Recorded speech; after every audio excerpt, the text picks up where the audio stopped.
Surprise, everyone! William wasn't going in for heart surgery. He was going in for cosmetic surgery so I could look like my wife. Ta-da! Just kidding. That's my wife. For those of you who don't keep track on blog and things like that, William surgery went wonderful. He is now But he doesn't home. want to talk to y'all ever again. Yes, weirdly, it's made him very angry with the podcast. No, he is home. I think if I had been whiny enough, I probably could have guilted him into doing it. But he's like, no, this is probably good. And Trish said she would. So, but he is at home recovering. Surgery went great. The hospital kicked him out. So either he's doing well or his insurance is just that bad. Either way, it's good. He will probably have a lot to say next week because he's been telling me how this time in the hospital was weird, which, having done that myself, I would agree. Hospitals are weird. So the producer has kindly agreed to step in this week and help me out to do this podcast. So, hello everyone. Welcome to the Magical Talking Hat podcast, the only podcast in the world that has decided to adopt a scorched earth military policy in the chicken wars for whichever side pays us the best. Wow. Yeah. I don't know that chickens have a lot of pocket change. No, the chicken sandwich wars that all the fast food places are doing. Oh. It's a thing. I thought the chickens were at war. No. The chicken sandwich war has been going on for ever since Popeyes started doing the chicken sandwich. It's ridiculous. Anyway, I'm Tony. I'm not William. She's Trish. She probably doesn't know what episode number this is. I have no freaking clue. Shit, I didn't plan for this. I think it's 549. It's either 549 or 550. I'm gonna go look. It is 549. All right. I was gonna guess, but I was gonna guess wrong. No, as soon as I said hello, everyone, and you said hello, I'm like, oh shit, she doesn't even listen to the podcast. She doesn't know how any of this works.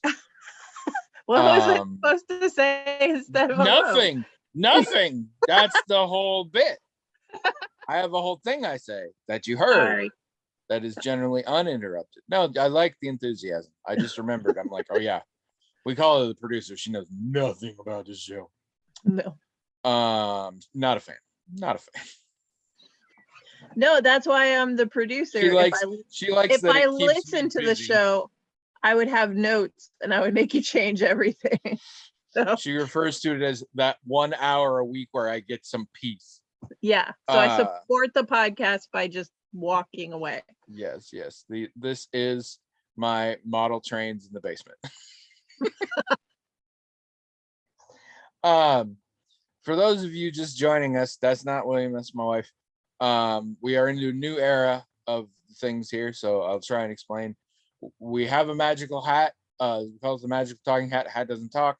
It is a magical hat of talking, in that it facilitates conversation via its email address, the magicaltalkinghat@gmail.com, with people writing into that email address and shit that we will then say on the air.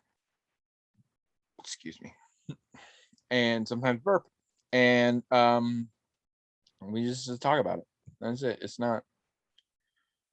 It's no thinner a premise than it ever was. We just aren't spicing it up like we used to in our explanation. It's the same show, basically. But now you can do more nuanced emails. They don't have to fit on little note cards that manifest physically within the hat. So sorry, old habits. So how's your week been, Trace? Okay, you're kind of breaking up for me, so hopefully that's not a thing that's happening for all of the hatters. Probably not, because it's recording on my side, so any crap you get, as long as I don't get it, it's fine. I really should have thought about this before logging in, but yeah, no one that works for me has quit this week, so I'm gonna take that as a good thing. And we're gonna go to Chillicothe this weekend. Not sure I would say that's a good thing, but we're going to get to see our niece in her latest play and our nephew in his first choir concert. So Yes, very exciting. Very exciting. we are winning the aunt and uncle game. Also, you will notice Trisha's office looks weirdly like a bedroom. It's our bedroom. She's working from home today because tonight is our nearest high school's homecoming parade, and it goes a block by our house. A, we like to see it. B, it would be a shitty time for me to try and pick her up and drive her home during it. We've done it before. It's not good. No, it's not good at all. So so she worked from home today. Yeah. Normally she does not. Do you know what we watched? Oh, sorry. Week? And you all don't know. This is like a mid Wednesday afternoon when we're doing this. So that's why it comes up, I should say. You'll be listening to it Thursday. It'll be different. Oh, do you know what we watched this week? Like what did we watch this week? Oh, sorry. I thought that was a setup. Well, we watched Only Murders in the Building. Oh, yeah, we did. And we're not convinced it's any good, but we're still watching it. Yeah, I mean, it really just feels like ego-driven stuff. It's really sloppy, and it's got a lot of, I don't know, it just feels like Martin Short, Steve Martin, and Selena Gomez are all really huge superstars, and they were like, we're gonna make this thing and it's gonna be exactly the way we like it, and don't we seem clever and interesting? And it's not very funny, surprisingly. No, and it thinks it is. It definitely thinks it is. And I also don't buy Selena Gomez. Like, I don't get why she hangs out with them at all. I mean, there is a lot of mystery tied to that, but yeah, based on things we have been learning, I'm also really questioning that, because it doesn't, based on what we know so far, it doesn't make sense that she would do that.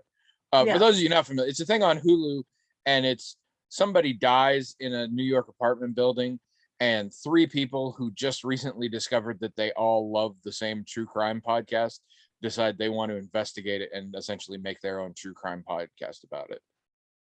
But everybody's got secrets, and it's only like 6 episodes, and they're like a half hour, and I do want to see. Really? So yeah, we have wasted a lot of time then in these first 2 episodes. In theory, there are only 6. The way they word it, I'm like, is the season maybe not done? But I think it is. I think there's only 6 episodes. But also remember, we start on a thing and then we do 2 months ago, so it's entirely possible we're gonna resolve Dick and just end on a cliffhanger for next season. I think it has gotten a 2nd season, but I don't know that I'll bother to watch it. Okay. Yeah. So okay, we'll see. Do not at this point recommend.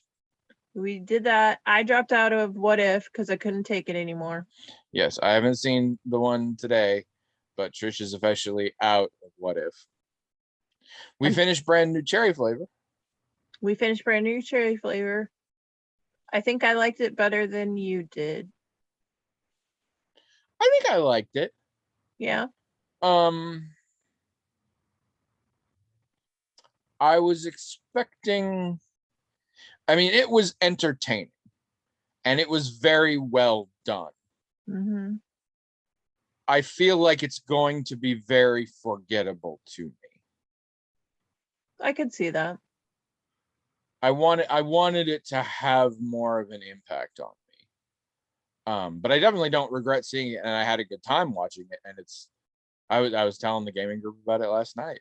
The kitten puking and stuff. Like, it's fun. It's a good, simple horror bit. And those are harder to come by than you might think these days. Everybody wants to make it into a big saga or wants to make it, I don't know. I mean, this is fucked up. This is definitely fucked up, but it didn't hit levels that are too far for me. And we all who listen to this show know a lot of my levels, and that is just too fucked up. This didn't hit that. It's very gory, very violent, very bloody, but it didn't squick me out. And that's usually I can't get that together. Either it's Yeah. really kind of tame, or I'm like, no, too much dead. This was solid. Yeah.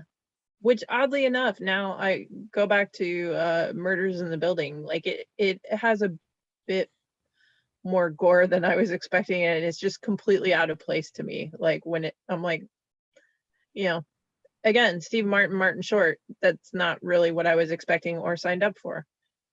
And I'm not sure why we spent time on it, but I guess last night, one of the gaming group found out I've never seen The Three Amigos. Yeah. And was incensed. Wow. Not because it's good in their opinion. They were like, No. In order to gauge the spectrum, you need the high end and the low end. And so you need to see this. And I said, I will admit it is a seminal film in many ways. And I should, for the sake of, cinema studies, probably see it. But you're going to come at me for not seeing enough bad movies? I was like, I fucking made you watch The Room. Are you shitting me? I have watched Miami Connection on purpose like 9 times. Nobody can come at me for not watching terrible movies. Come on. Next time we're in Disney World, I can take you to see like the cartoon version with Donald Duck and the little parrot. Oh yeah. In case you hadn't gotten enough casual racism at Epcot already. Right. Yeah. Oh, also, I gotta tell you something. It's a secret though. We're recording, right? I know you calling it out is not helping the bit. I thought we were getting all meta here. I haven't seen it either. Oh, my parents were not big Steve Martin fans. Are you noticing the acrobatics happening behind you? Yeah. The orange guy? I mean, That's he's pretty... jumping on and off my butt. So yeah. We can't see that. We can just sort of see the arc there. Now he's bathing. Yeah, that's that guy. Yeah. He's so happy I stayed home from work today. They tried to sell it to me as it's Chevy Chase's best film, and I'm like, I mean, okay. What's he up to these days? I haven't seen him do anything. The last thing that happened, I think, is he left Community, the TV show, and no one has heard from him since. All right. He's old. Like I think he's basically retired. Yeah. And in fact, I think he was basically retired. The Steve Martin thing throws me, but he also created this show. Yeah. But it is strange because supposedly Steve Martin's basically done with comedy and is way more into banjo and art. Like not making art, but like art appreciation. He's a really good banjo player. Yeah. So Hatters, you also get the benefit this week of somebody who actually looks shit up on the internet. Surprisingly, Chevy Chase is 77. Steve Martin's 76. What part about that's surprising? That Steve Martin's younger than Chevy Chase? I mean, yeah, but by a year. Yeah. We always get fooled by Steve Martin because of premature white hair. Yeah. Same thing with my sister. Y'all think she's super old crone. I'm like, she's only 13. That's not true. She's much older. Oh, I had a life-changing circumstance this week. Oh, yeah? Yeah. Baby.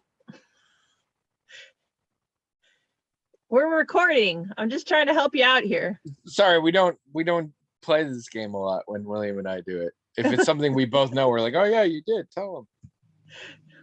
Okay. I discovered, at least for one game, I can play a first-person video game without getting sick. And also, this is not the life-changing news I was expecting you to reveal. That's funny. What was the one you were expecting?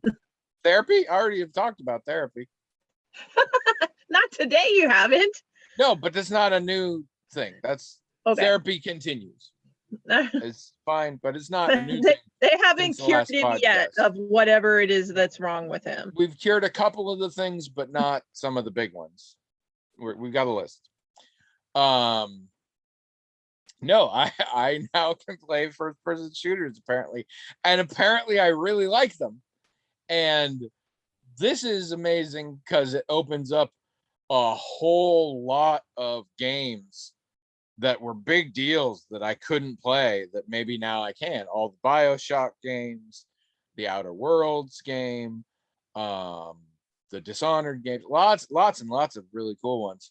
And what we were really missing in life was you being able to play more video games. But more than this, though, being able to do that and enjoying a first-person shooter, specifically, I'm playing Borderlands 2, makes me feel very weird because I didn't realize how much of my identity is tied up into being a person who doesn't play first-person shooters. Like, I think I have a lot of emotional baggage of what being a first-person shooter kind of person is, and I was very much not that. And now I'm like, am I that? Am I going to start playing fucking Call of Duty? I don't know. I saw there's a new Call of Duty coming up, and I saw the commercial, and for once I was like, oh, this could be fun. And it's not Bethesda or whoever else. Who does Call of Duty? I don't remember. It's Activision, I think. So it's not. You mean is it not Blizzard? Yeah, it's not Blizzard. Blizzard. Oh, yeah, no. We're okay with Bethesda. I mean, only because we haven't looked into it. Kind of. Well, Bethesda did have its issues and came for it. The ones that are an issue right now is Blizzard's in a hot fucking mess. Blizzard has huge problems, and they are dealing with them little to none and poorly where they are. And I currently cannot in good conscience buy from them, which sucks because the remaster of Diablo 2 comes out in like 2 days.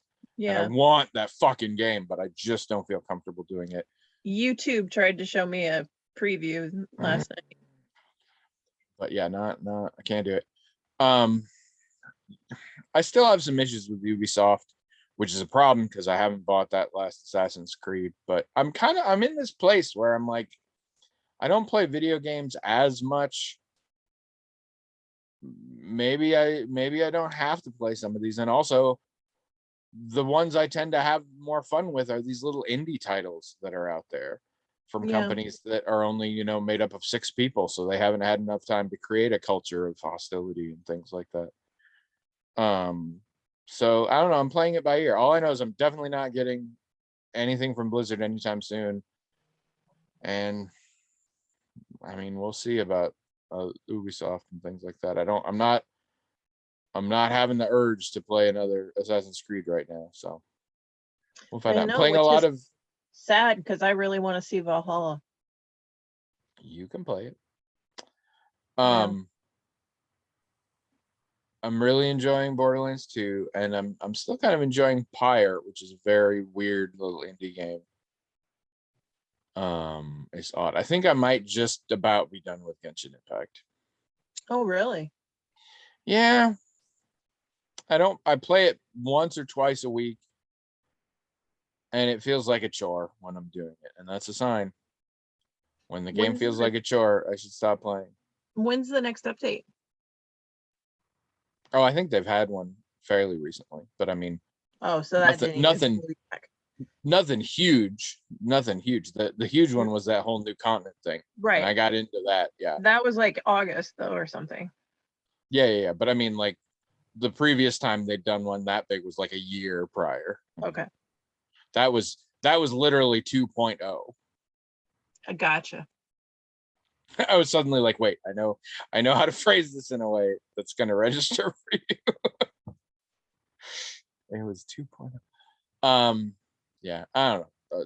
The like 3 of the 6 listeners we still have would be bored by video game talk. So let's go on to what the hat has sent us. Well, what else did we finish? I thought we finished something else.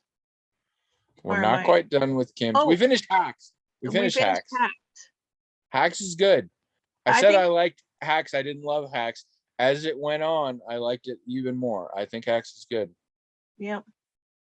I miss it a little bit. I can see that. And you said Jean Smart won the Emmy, so that's good. Jean Smart did win the Emmy. Her 4th Emmy ever, and her first in, I believe, 13 years, somebody said. I heard. All right. Part of why Addie keeps going back and forth is because the window right here is open. So he's checking out the neighborhood. Yeah. All right. We have an email from Jazz. Okay. It's not going to be fun to read because it's one giant paragraph. Jazz, the enter key is your friend. You can do it. Is it going to be fun to answer? Oh, quite possibly. It'll definitely be interesting. Jazz. Jazz doesn't send us lame questions. Oh, and it apparently involves taiko drumming, so you'll be all set. Oh, yay. Trish loves taiko drumming. I do love taiko drumming. This is a question based on a couple of fairly recent experiences. One came from participation in a worldwide taiko conference to discuss race after, wait, was there a taiko conference to discuss race? Or was there a taiko conference and then you had like a panel to discuss race? I don't know, whatever. You're not asking the questions, Jazz is. Sorry. Worldwide Taiko Conference to discuss race after George Floyd's murder. I signed up for one panel in which people who had white affiliation were going to talk about how they could best be allies.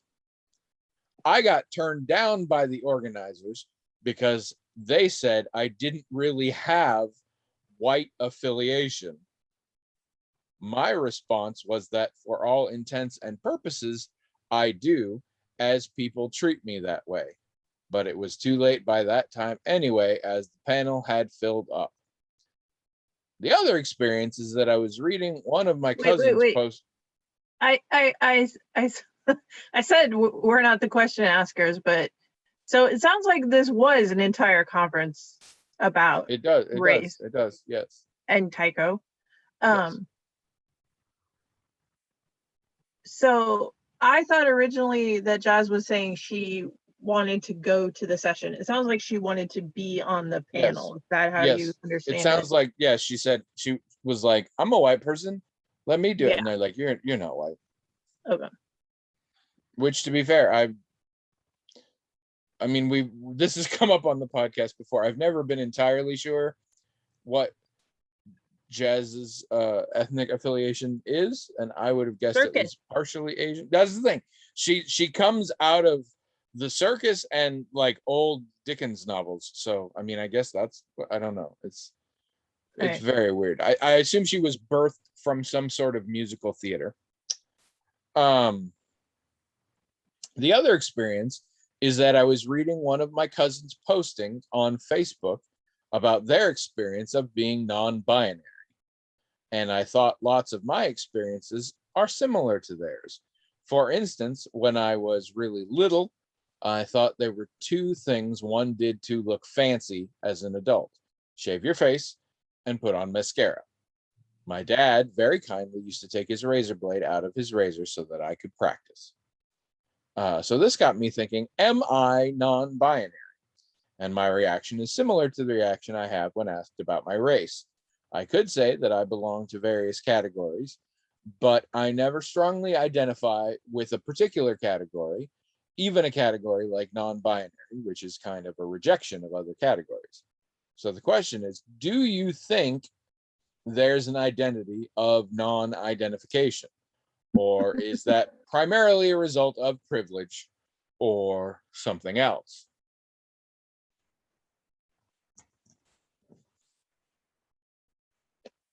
Something else, definitely something else.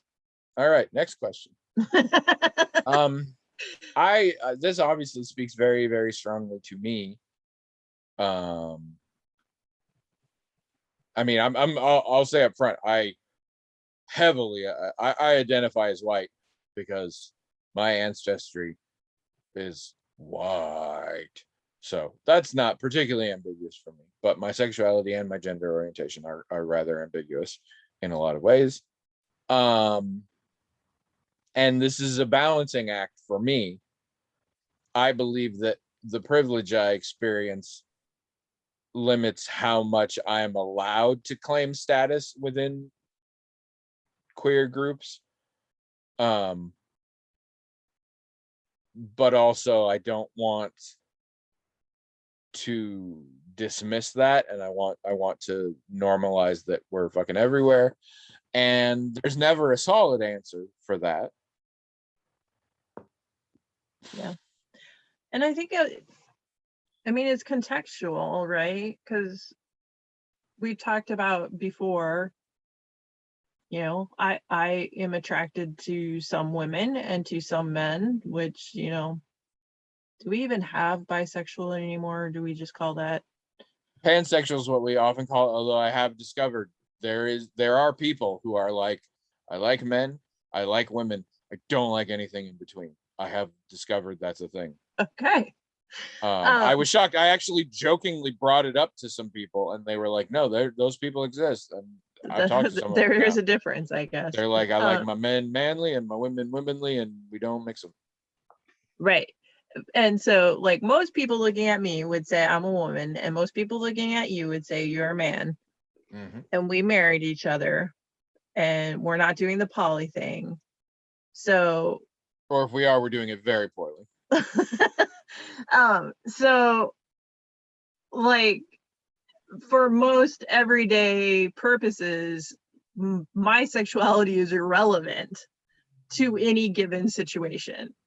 And yeah, like you're saying, like there's times where it feels like you're trying to co-opt something special, or, you know, whatever, and it's like, it's not my fight most days, because I don't have to make it my fight. Well, and that's But that's then the thing. there's Are we also chickening out, or is it just that, you know, we're living in the privilege and we need to acknowledge that we're living in the privilege? Right. Well, but then there's also the days where it's just fun to throw out, well, yeah, you assume these things, but it's not really true. Bum, bum, bum. You know, like, we walk among you and you don't even know it. And So, not even just fun. I think it's helpful. I think that's a good thing to let people know. yeah. Again, I don't have a good that, synonym for normalize. I think it's really good to normalize it. Right. And I think I got off topic of what Jazz was originally asking. Because when I first started hanging out, like, so we had this shorthand, right, by polypagan, because that's what everybody was. Yep. And when I first started hanging out with them, it was kind of a thing between Amber and I, because I didn't like, you know, well, for some reason she kept going to Wiccan, and she's like, so, okay, so are you Wiccan now? And I'm like, no, because I didn't have a particular tradition, and, you know, whatever. But, or she'd be like, are you bi now? I'm like, no, I am who I am. Like, I don't know. But I think that's also a position of privilege, to be like, I don't want to be labeled. Yeah. The labels, there's two sides to the label coin. Are you in a position where people are going to label you without any consent? Are they going to look at you and say, that's a white person, that's a lady, that's a dude, that's a tree stump, things like this? And that is an issue if you are opposed to, well, first of all, if that happens, there are some people who live life such that doesn't happen as much. They seem ambiguous, or they associate with people who don't do that. But if that happens, is that a problem for you? In which case, you need to work on identifying the label you want, so that you can put that out there and tell people, I am not a tree stump. I am a softball. I don't know. I am a bug spray. So there's that consideration. I'm a former tree. That might work better. Yeah, exactly. I am branchially challenged. No, but and then the other side of that is, if it matters to you, that people know, if not the specifics, know a category to put you in. Yeah. Well, In that case, you need a label so that you can properly express yourself. In Jazz's situation, it seems like she doesn't really care if people know what her racial or sexual or gender identity is, in which case that latter thing isn't an issue. But if you are like, well, like I have sometimes where I'm like, I want people to know that this is the thing, that I have a fluid gender and that I have a fluid sexual orientation, because I think it is important to know that your neighbors and your friends and your loved ones can be like that. And in some cases, it's an intimacy thing. I want people, I want you to know me. I want to open up myself to you, and this is part of who I am. And in that case, I try and come up with labels.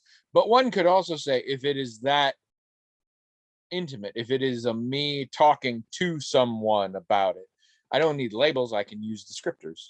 I can describe the long version of it. I mean, I suppose there's a, if you want the category, this ties into, if you want the category so you can belong to a community that fits into that category, then that's a thing. I never have that, so I'm yeah. fine with that. And I think identity is complicated sometimes. I remember, I'm going to try and tell this story without outing anyone, but someone was once told me a story that their spouse was part Chinese, and so they were white American, don't really know where we come from, vanilla, whatever.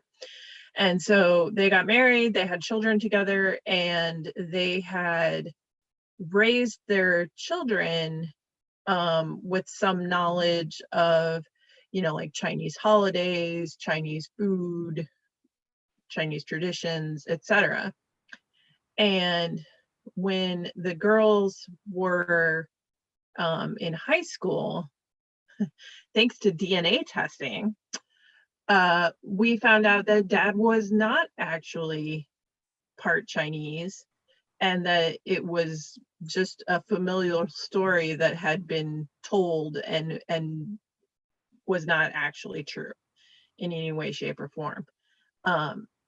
And this was related to me as that, like, the family had to go through kind of this grieving process of losing their, their Chinese identity. And I'm like, but why? Like, I don't know. Like, it seems like the facts of that matter are not necessarily like, I mean, I would agree that, like, probably when the kids are ready to go to college, they shouldn't be applying for any Chinese American scholarship money or anything like that. But if it's just, like, we like to celebrate Chinese New Year in our home, I don't see what the harm is in that. Well, and the flip side for me is heritage is a thing. And my grandmother taught me these recipes and these traditions and these festivals because of where she comes from. They are my heritage, is different than we thought we were part this thing, so we studied up on it and did a lot of that stuff. Yeah. Like, and I'm not saying that these people don't consider it the heritage. I mean that I'm like, it's not your heritage. You were fans, and you thought you had an excuse as to why it was sort of okay to be fans, but you were just fans, and you can still be fans. I mean, and then we get into cultural appropriations. So that's why I like that I've always been super white. There is actually a through line in my family that we actually have an indigenous ancestor.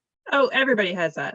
Yeah, no, everybody's got that story, but we have some evidence that others don't. My grandfather and his only son had very aquiline noses. Ooh. Exactly.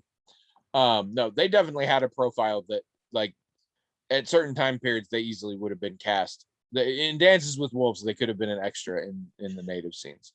And so that was always held up, and nobody's verified it and whatever, but I've never tied to that too much. Okay, short answer. I do not believe there are useful terms for not affiliated in any of the categories you have described.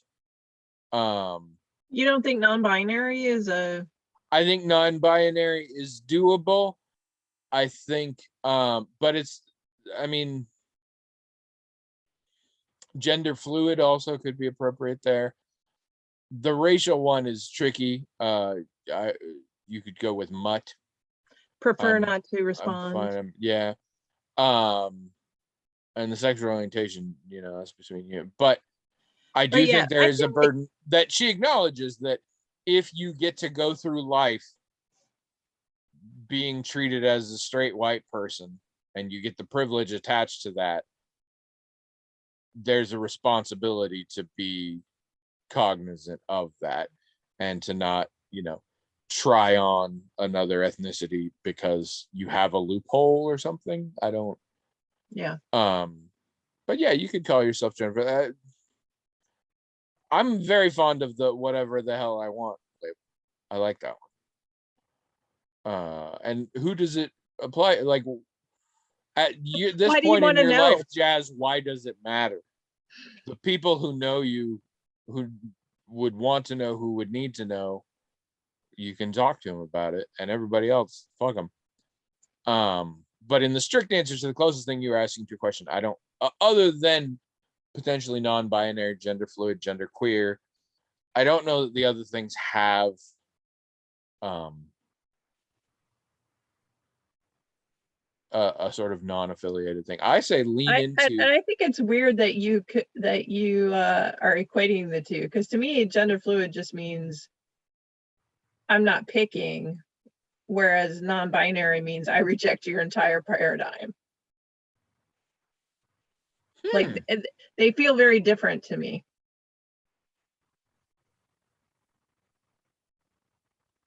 Interesting. I would not have made that association, but you bring it up and I'm like, I can see that. I don't know. Well, I guess you got some troubles here, Jess, because we don't know. Work that shit out. I think Jazz has some troubles that she's writing to the hat, hoping for a definitive answer to any question.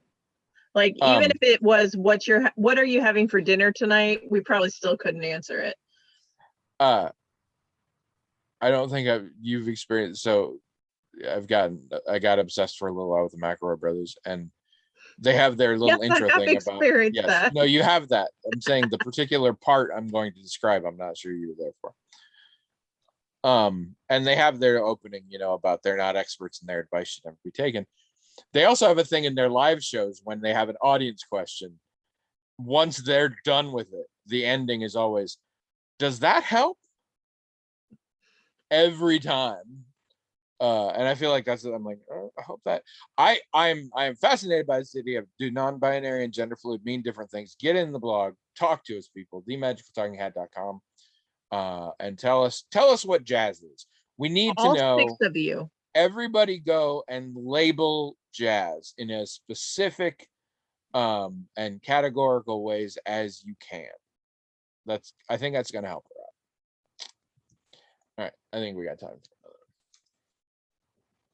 Look at this, multiple emails and things. This is why you got to write in, people. themagicaltalkinghat@gmail.com, because we're going to run out faster otherwise. I thought you were going to say this is why we need to get rid of William, because excuse me, because we get through more questions. I wasn't saying that, but all right. This is I don't want this to be my full-time job. This is a short one. Again, this one might have technically come in before anybody knew about the longer things. This is from Dave of ID. It's actually just signed David, so that's weird, but it's from him. What would, oh man, He might have been high or drunk, or I don't know. What would, I'm reading this word for word here. What would the magical talking hat as a stretch goal for the Avatar Legends TTRPG Kickstarter be?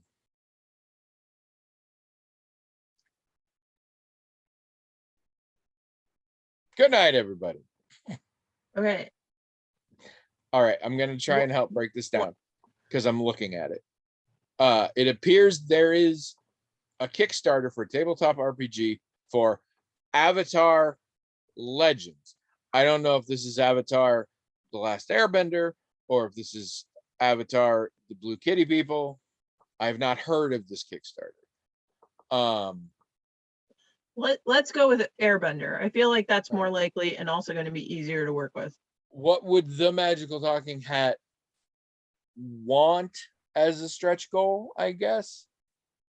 I mean, you're a lookup lady. Look up this Kickstarter. Tell us what's going on here. All right. Sorry. Otherwise, I don't know what we're going to say. If this was me and William, we would just start talking about Tony Danza as an English teacher. Oh, I thought you would talk about David in what recreational substances he consumes in his spare time. I don't know. I mean, there's clearly an assumption that we were going to have seen this. I do occasionally find Kickstarters for TTRPGs, but I don't do it on the reg. I don't go looking for them. Okay, well, it is definitely related to Last Airbender / Legend of Korra. I don't know. I mean, Trish and I in the fucking theater saw the live action movie / blasphemy / torture and hated it thoroughly. No. Yes. In my memory, I liked it. Really? Yeah. The live action one. I thought it was fine. I did not hate it with the vehemence that you did and everyone. And the rest of the world. Yeah. It's on many, many lists of the worst movie of all time. All right. I did not know this. We might be getting divorced before next week. You showed me The Room, motherfucker. I find The Room more entertaining. Wow. I'm not going to say better quality. I find it more entertaining. But regardless of how some of us hated it and some of us had apparently a wrong opinion about it, it prompted both of us to say we probably should watch the original show. And so we did. And I liked the original show. I thought it was good. It hasn't altered my life a whole bunch. It was fun. We didn't watch Legend of Korra. I've thought about it on occasion, but I don't know. The setting doesn't grab me, if I'm honest. I think it's the political aspects. The idea of bending the elements is cool, but the idea that we've got one country and all of our people who can bend this thing, and we've got this other country and all of our people bend, like, it doesn't resonate in my head as a thing that, like, why is it like that? But also, everybody feels very, very samey. It feels like we have 4 nations, and with rare exceptions that tend to be the main characters, everybody in those nations are the same. And we also kind of have this problem, and you have it with Harry Potter too. Like, not all of the Fire Nation is evil. It just happens that they can burn shit down. So yeah. And I always, Slytherin is cunning. It doesn't mean they're bad. And I'm like, and yet history kind of bears out the alternate hypothesis. Yeah. And that's the thing, is when you start and then it's like, oh, so it's just ridiculously simple. And that's the thing, is there's obvious political tension in the Avatar world. And if you look at it through the political lens, it's really boringly simple. It's so reductionist in its way. The things I liked about Avatar, I think, were just those characters having adventures. But even then, there was also that very young adult vibe that I'm like, it's fine, but it's not my deal. Yeah. Everybody's a kid. So read me the question again. All right. What would the magical talking hat, I think there's a missing word here, as a stretch goal for the Avatar Legends TTRPG Kickstarter be? Okay. I'm going to rewrite David's question, having looked at This is some unprecedented. So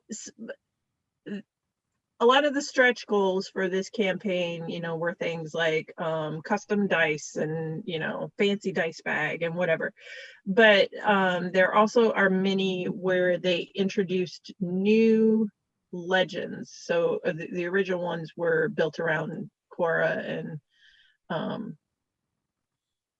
other people's whose names I'm completely blanking on right now. I'm really Aang, yes. Sokka, Katara. Actually, Sokka was an add-on. Katara, Iroh was one of them. Oh no. Uncle Iroh. Oh, I love him. I know. Anyway, he's my second favorite character after Appa. Okay, so but many of these add a new legend NPC character. So Sokka was one of them, and what it says for each of them is legends are mentors and masters with the ability to teach new techniques and expand the PC's training and ability. So my question is, if the magical talking hat was an NPC legend in this game, what techniques or abilities would they teach to the player characters? Talking. Talking is what the hat does. The hat would impart, well, okay, two things. One is the ability to spur discussion, to cause people to come together and talk about things, not necessarily in a productive way, but just to talk. The second thing would be enslaving individuals to your will, because that's what the hat does. That's the only two things the hat does. The hat enslaves others to its will in order to facilitate conversation. I think it would also offer you a seemingly infinite font of questions, many of which have no answers or make no sense. So it would be like the most frustrating version of the trope where you go climb up the mountain to talk to the ancient master and just ask questions back, and you're like, I don't know. I can see that. You'd be like, before we start this battle, there's just a couple things I need to know. And like hours later, they'd be like, you know what? Whatever, I'm just leaving. Be like my therapist. That was the thing. She's like, what are you hoping to get from me? I'm like, well, this whole session, you've been asking me questions that have made me very uncomfortable for reasons I am not sure about. I think that is a good sign.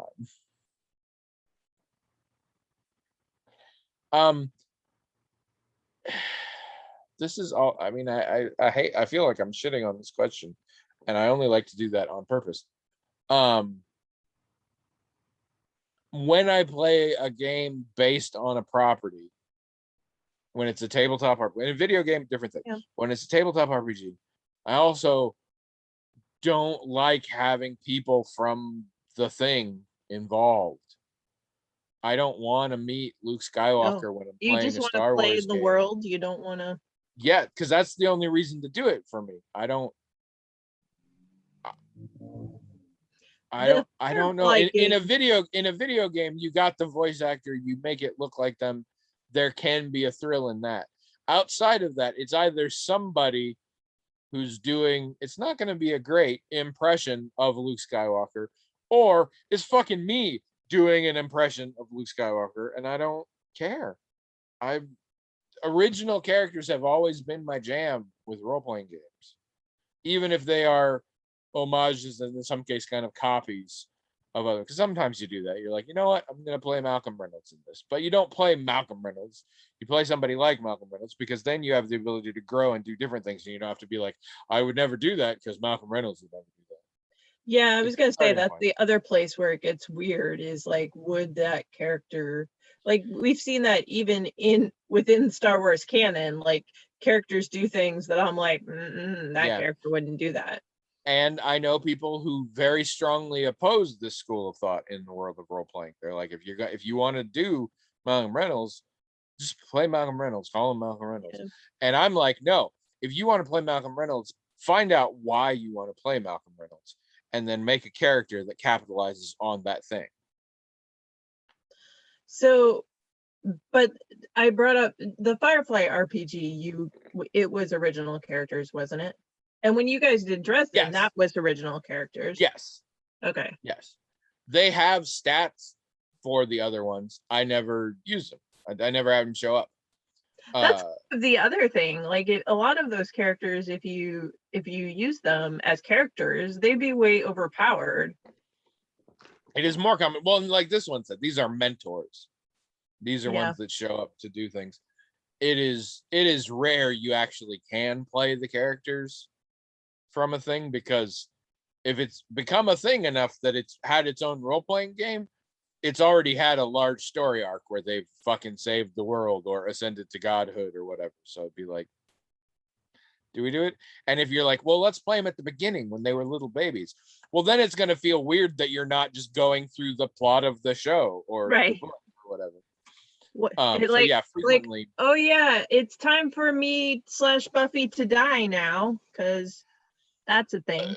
It seems like a starfuckery thing to me, which I'm usually very down for in the real world. I love the idea, like, even if I don't like them, the idea of like interacting with a famous person is always a thing. And I hate that about myself, but like, if somebody famous online responds to one of my tweets, even if it's in the most uninteresting way, I'm like, oh my God, the real so-and-so actually responded.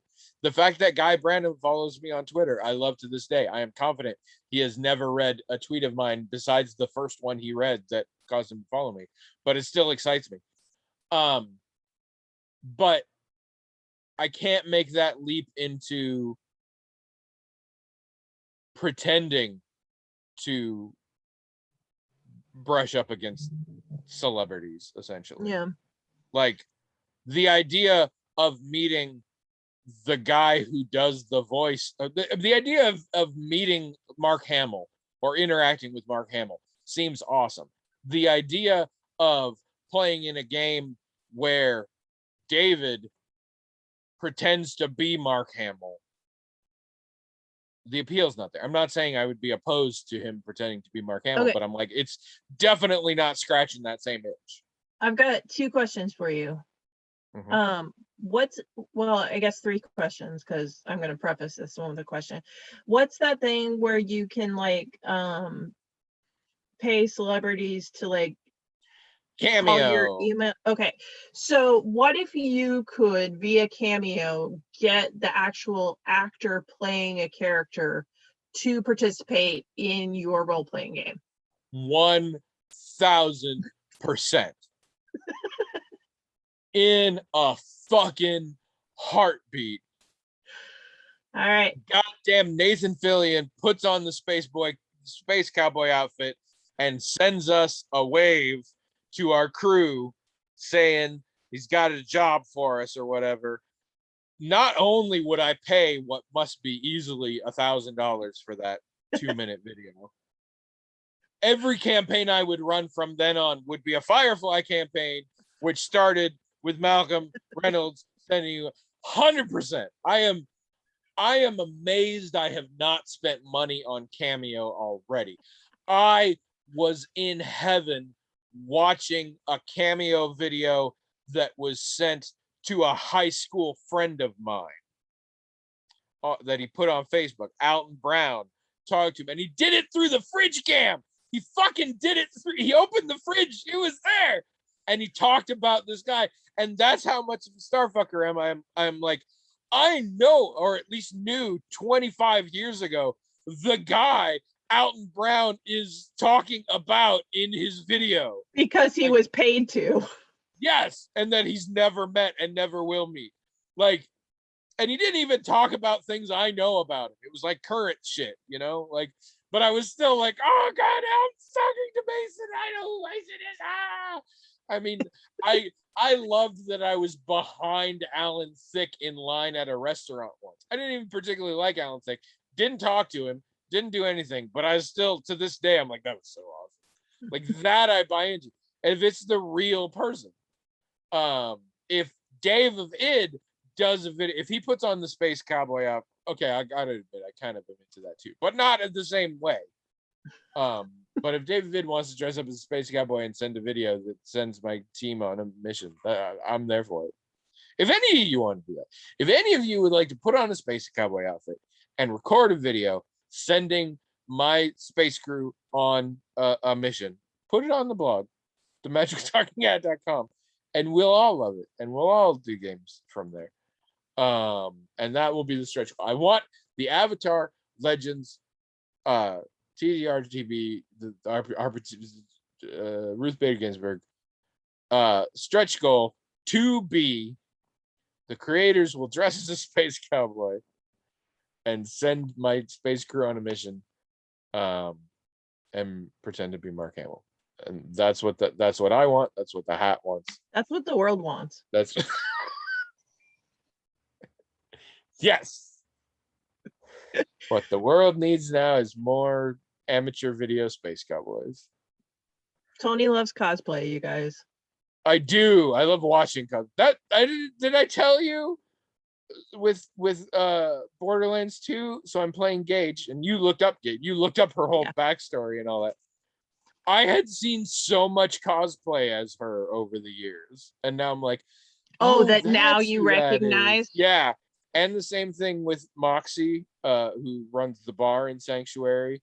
I've seen her now, and I talked to her minimally. She doesn't have any jobs for me yet or anything. And I'm like, oh yeah, I've seen a lot of cosplay of that. Yeah. Gage is very popular because Gage is the best way to go in that game. Gage is awesome. I read that she is both the easiest and most difficult character to play. Did they say why? Yes, but I would have to look it up again. It was something about in-game mechanics. All right. If you know why Gage is both the easiest and the most difficult character to play in Borderlands 2, tell us on the blog, magicaltalkinghat.com. And if you don't know, upload a video of you dressed as Gage. No, never mind. I mean, yeah, do it. Send any cosplay videos you want to the blog. Always. Any cosplay videos. Cosplay is me if you want. Cosplay is William. Cosplay is William cosplaying as Scrawny Claus. Oh, I thought you were going to say cosplay as William cosplaying as you. That would be weird. Do that as well. Don't do the opposite. I feel like that would be incredibly offensive. But you could do cosplay as Jazz and then explain what labels you use. Do a montage of cosplays as Jazz identifying with different ethnicities and see how quickly our website can get shut down. Don't do that. It would be a terrible idea. Unless you're Jazz. Jazz, if you want to do it, go nuts. Although I still think our website might get shut down depending on how you went. Anyway, also write in themagicaltalkinghat@gmail.com so that we can also ignore your email and just talk about Space Cowboys. Or we can do a deep dive into your personal identity labels and why they're wrong. And not come up with any answers. Does that help? And next week, hopefully it'll be William back. I'm going to try and get him to do the podcast with no shirt on so that we can see all the scars and stuff. But what are you saying? That's definitely not happening. What are you saying? You're fired. No, I thought you loved doing the podcast with me. I do. not to break the illusion here, but you weren't super jazzed on doing it in the first place. So despite all of this, I feel like you will feel better if, although I, I you did swoop in at the last minute, because like a couple days before I was like, I bet I could get a hold of Jazz and she would probably guest host. And you were like, no, I'll do it. And I was like, oh, somebody's all right. yeah, I was a little sorry, Jazz. I was a little possessive there. I was like, no, when William can't do it, I do it. That's That the is way the it thing. goes. And for the record, I am happy to do it until William feels up to Yeah. it. And I mean, yeah, no, if he still doesn't feel up to it, I'm definitely making him come back next week. But given he's home now and he's texting and stuff, I feel like in a week he'll probably be okay to look at Zoom. It's not a horribly strenuous kind of thing. So Just for the listeners, but that's par for the course. I mean, that's on them. They chose this. All right. So send us all cosplays right into the hat. I know And usually I make a joke about us having TikTok, which we don't, but we talk so much about videos, I feel like that's not a good joke to make at this point.